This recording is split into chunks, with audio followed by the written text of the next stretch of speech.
Good morning, everybody. It is time to have a look at the Caulfield program for this Saturday, which will be the 29th of August.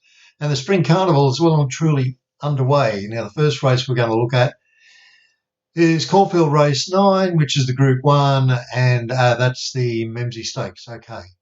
As you can see here, we've got Streets of Avalon and Savatiano sitting on top of the chart. There are a number of other things we've got to do to this race yet. You'll see here we've got a other penalty, and for all those members who are using the Winform GTX plan, just remember if you want to, you can switch the other bonuses off entirely, or bonuses and penalties, which throws Acadia Queen straight to the top, but maintains Streets of Avalon in second position. Okay. Other than that, you can go through and you can change them individually. So, for example, on Acadia Queen here, you can click that. You find out that her rating from the October last year was a 70.7 at her second run from a spell. And if you feel that's appropriate, you can go down here and take the 20-point penalty off, which I'll do that now. Down she comes. And when that comes to green, there we go. Whoop. Back up there. There we go. Okay, she's had 10 wins for 6 starts. I must admit I wasn't overexcited with the first run, but interestingly enough, she did finish ahead of Streets of Avalon, I would suggest. Anyway, going back now to race 8, that's a listed race. Not a lot to think about here, although we do have, I think we're due on top there, and Plain CL. This particular horse now is an 8-year-old, and that gives me some concern, but 7 starts at the track for 4 wins. Last start was second, 3/4 of length over 1600 on the soft track. Okay, the weather's going to be better, we hope, for the weekend. In race 7, that's a Group 3 with Tagaloa on top.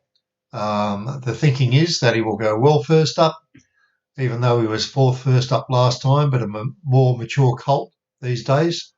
And let's go back now to race 6, which is going to be our weekend feature race. Now, you notice Bold Star, the prediction was that he might be about $18. In actual fact, he opened up at $17, and this morning, as I record this, he has actually managed to drop down again to $14 the win and $3.60 the place. Now, I reckon that's an absolute brilliant each-way prospect. If we look at Bold Star and his first up performance, November last year was a winner at Moonee Valley over the 955, coming from 7th on the turn. Has performed then on the 18th of January, won at Flemington over 1,000, which is a really good performance, and followed that up with a 68.2 Winform rating on the 8th of February.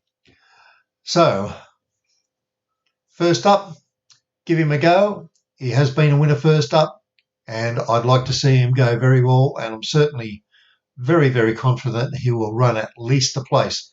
Okay, and as you might notice here, he's been running in group and listed races all his career from the last preparation. And this particular performance was a Group 2, where he finished a nostril or so behind Anaheed, just over a length. And hoping he can prove he's drawn barrier 7, not a real advantage, but he does come from behind. Let's just hope that Craig Williams can find a spot for him. I can assure you that Craig will be walking the track on the day of the race and making sure he gives him his best possibility. If you look here, you find he's ridden him 3 times for 2 wins in the second. That's good enough for me. Okay, thanks very much for watching, and make sure you register and you can get pre-notification whenever we post a new video for you.